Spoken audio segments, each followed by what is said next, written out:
जब हम लोग आज बीजेपी ऑफिस में थे, वहां पर हम जब लगातार रिपोर्ट कर रहे थे रुझानों के बारे में, वहां पर जो डेवलपमेंट्स हो रही थी उसके बारे में जब हम बता रहे थे, तो एक बीजेपी के कार्यकर्ता आते हैं और बोलते हैं, भैया हम आपको रिपोर्टर्स ऑफेयर में देखे हैं। तो ऐसी करते हुए हम लोगों की इसी चीज पर हम लोगों की बातचीत शुरू हुई। और बातचीत करते करते वो अचानक मुझको ये बोले, अरे भैया हम 2 जगह वोट डाले। मैंने कहा 2 जगह वोट डाले कैसे? कह रहे, अरे पहला हमारा वोट था पटना में, हमारे एक आधार कार्ड पर 2 जगह वोट पर्ची आ गया। एक पटना में जो हमारे घर है वहां पर आ गया पर्ची, दूसरा हमारा जो गांव है वहां पर भी हमारा पर्ची आ गया। तो मैंने कहा तो फिर?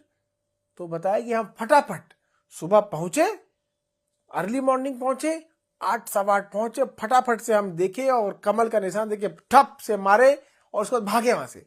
और भागकर 5 किलोमीटर दूर हमारा गांव है, वहां पहुंचे। वहां हम अपनी मम्मी से मिले।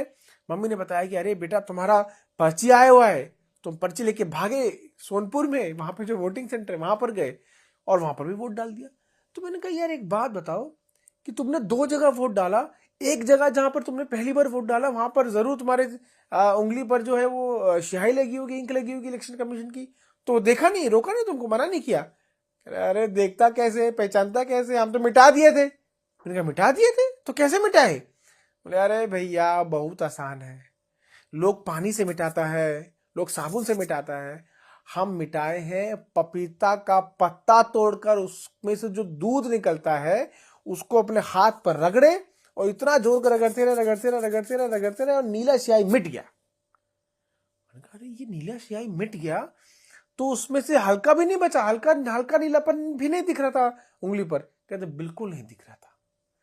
तो आज सभी दर्शकों को यह बताया जाए और इलेक्शन कमीशन भी ये जाने कि बिहार में कई लोगों ने, उन्होंने ये भी बताया मुझे, उस कार्यकर्ता ने ये भी बताया कि कई लोगों ने जो है पपीते का पत्ता तोड़ने के बाद जो व्हाइट कलर का पानी निकलता है, जो जिसको व्हाइट दूध कहा जाता है यहाँ पर, उसका इस्तेमाल लोगों ने किया है और इंक को, स्याही को मिटाया है। उनमें से वो एक बीजेपी के कार्यकर्ता वहां पर बीजेपी दफ्तर पर मौजूद थे और मिटाने के बाद वो फटाफट गए और एक बार यानी पटना में उनके हाथ पर लगी थी नीली स्याही और जब वो अपने गांव गए वोट डालने के लिए तो उनके हाथ पर लगी थी काली स्याही। तो आप अंदाजा लगा सकते हैं कि किस तरह से यहाँ पर झमेला हुआ और एक आदमी ने 2 जगह वोट डाला।